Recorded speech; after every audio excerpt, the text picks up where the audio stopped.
So today I'm starting to remove an old RV roof. I started to remove the seams here. So first thing I've noticed is that there is a 6 inches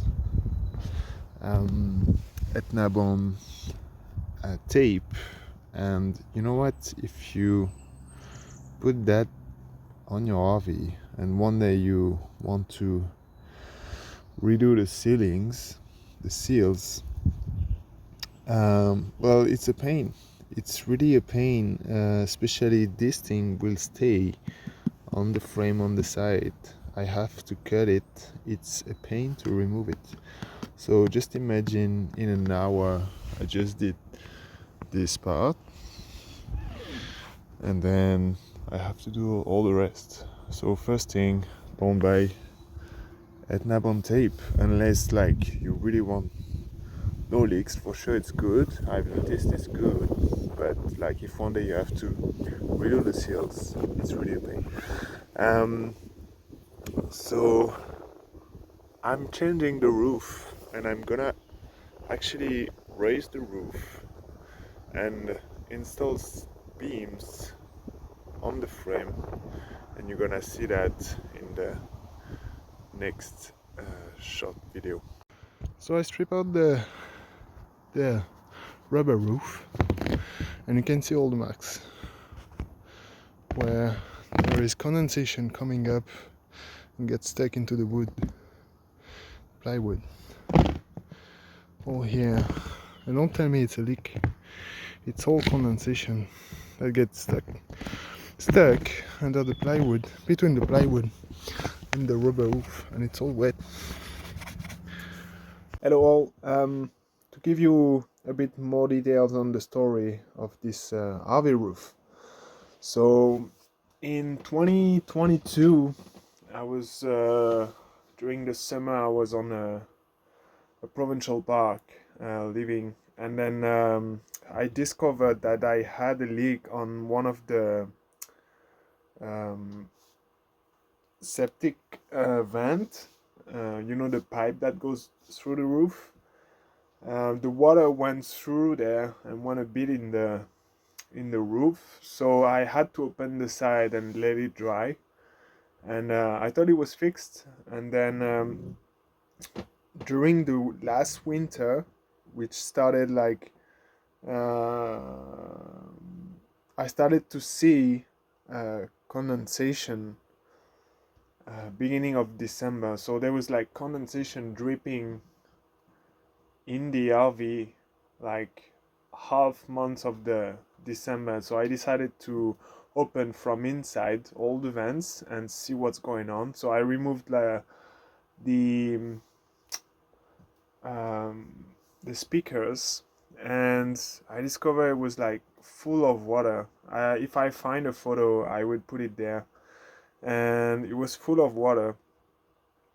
So I realized that there was no vents, no napping on the roof, and so I decided to install vents. So I bought 5 vents, and the one you will see at the end of the video, the mushroom vents, and I installed 5. And since then I didn't had any problem. There was still condensation until the next summer, until it gets warmer.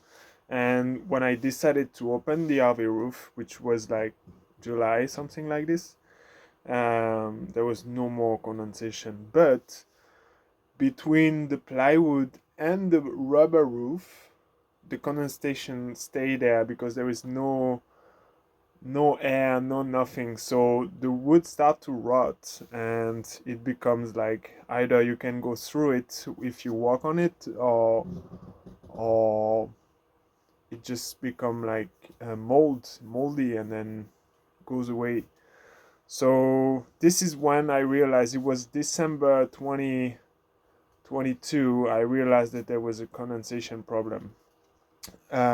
Yes, the leak started the spot, but when I open, you will see, you see in the video, as you can see in the video, the condensation is everywhere. So every tiny holes, tiny screws that goes through the roof. This is an open door to the condensation that gets stuck between the rubber and the plywood.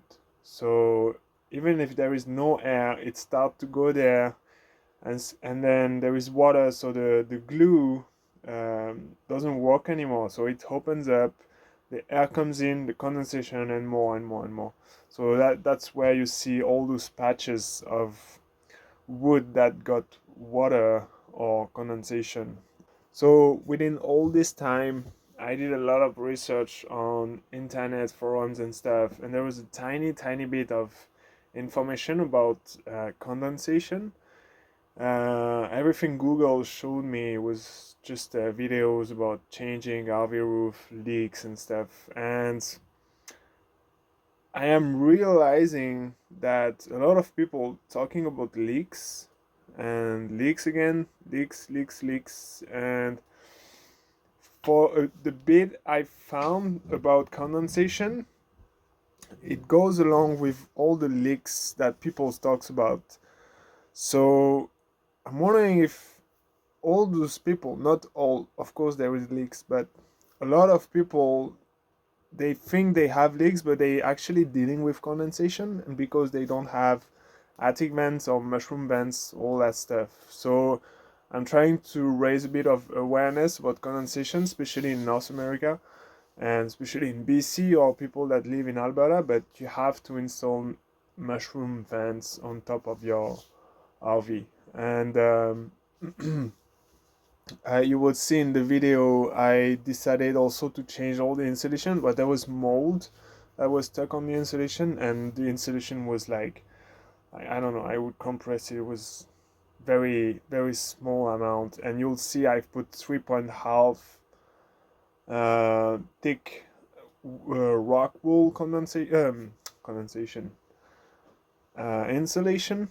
And then as I am doing this video, we are in December 2023, and I can feel that the air is not going, not anywhere, but the air, yes, must go through, but I'm getting warmer in there than last year for sure.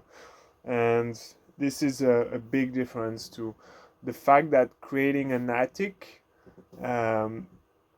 is a big change in the RV life. So after I installed the insulation, I've installed 3/4 inch plywood spaced to have the airflow from the sides, and then you can circulate to the vents in the middle. You'll see that at the end. So basically I put that all the way on the RV, and now on the other side I'm installing the plywood that I paint with shellac. I don't know the name, but it's a primer, and then it's good for insulate from humidity. And then so I did that both sides, and now I'm installing the plywood, and then on top I will add the insulation for the water.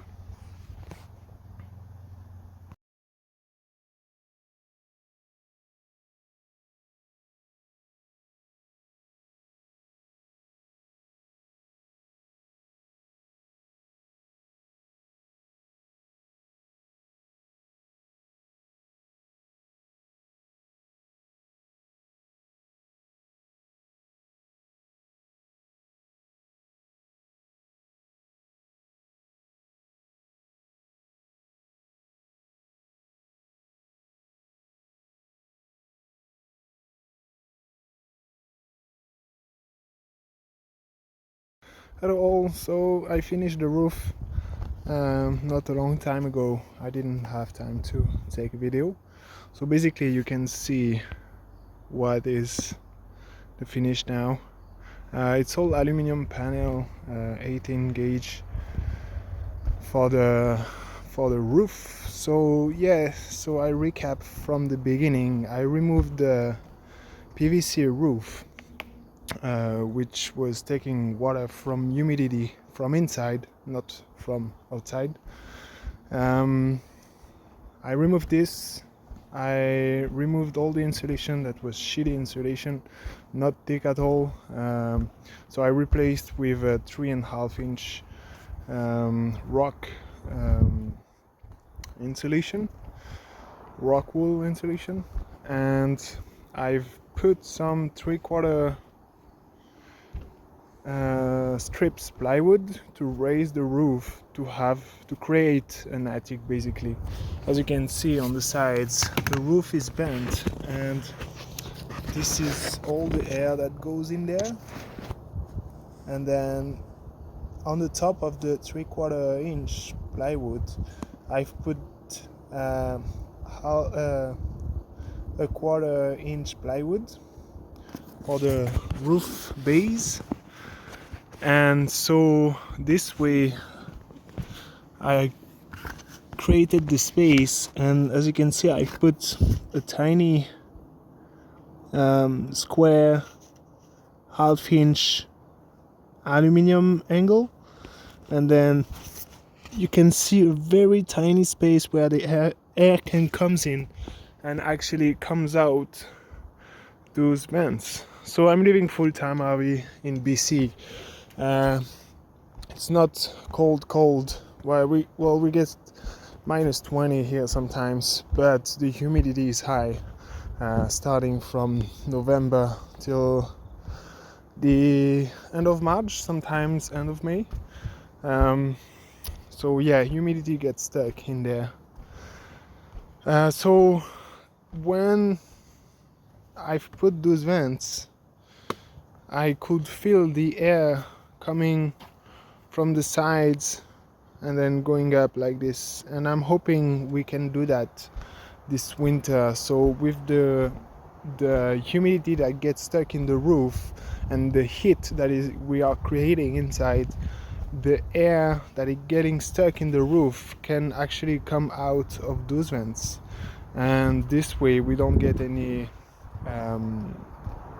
humidity problems, and I can still drive the RV.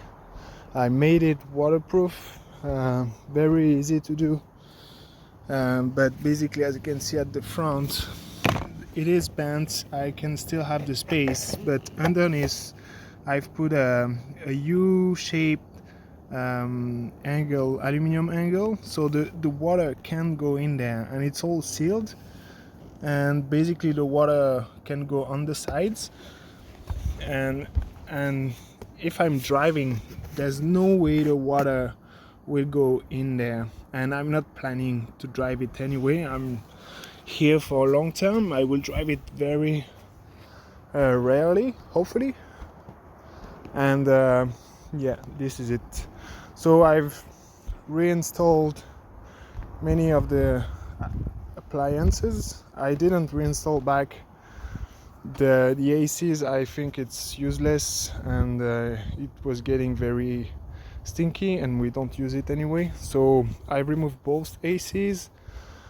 I've removed all the antennas. Nowadays all the people get Starlink and stuff, so there's no need for that, and we got internet pretty much everywhere we want with this. So yeah, and personally I really like the results, and I've also did a porch today. I've just finished it to have a dry space in the winter when it's raining a lot. So we'll see. I'll give an update next year on how was the winter and how the new roof handled the winter. And for the prices, I spent about $2,500 in materials. So I think I spent like a week of work every day on it. And there is about $1,200 of materials for the roof, just the aluminum. It's about $1,200, a bit less, and a lot of money is for the caulking, and there was also the plywood, all that stuff. So yeah, it comes up to about $2,500, which if if you compare, like, some stuff are cheaper to replace the roof, but how many time you will replace the roof in a time frame of 10 years, for example, if you get still humidity every winter? So yeah, that's what I did lately, and hoping to hear some comments back. And how do you feel this will make through the winter? Thanks. So I make this video, and this is the last video, just to give some details about this build. We are in 2023 December here, and it's -2 outside. And yesterday I opened the vents from inside, and I went through the insulation and touch the roof, actually the plywood that I installed, and there is no water at all. So the water doesn't get stuck in there. So that means that there is that airflow that goes in and out, and that allows the humidity to goes out. So that's a really good thing, because last year was soaked of water. You know, all those drops that stay stuck on the plywood.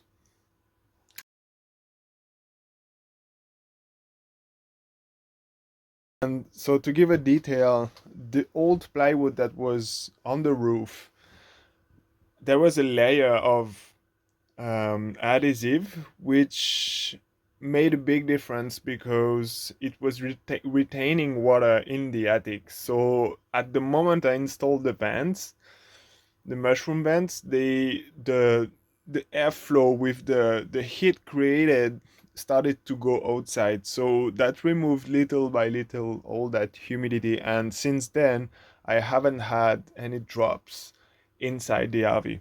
So yeah, I opened the vents yesterday and there is nothing. This is really good. I think this is going to be really helpful for the future, and hopefully that roof can stay there.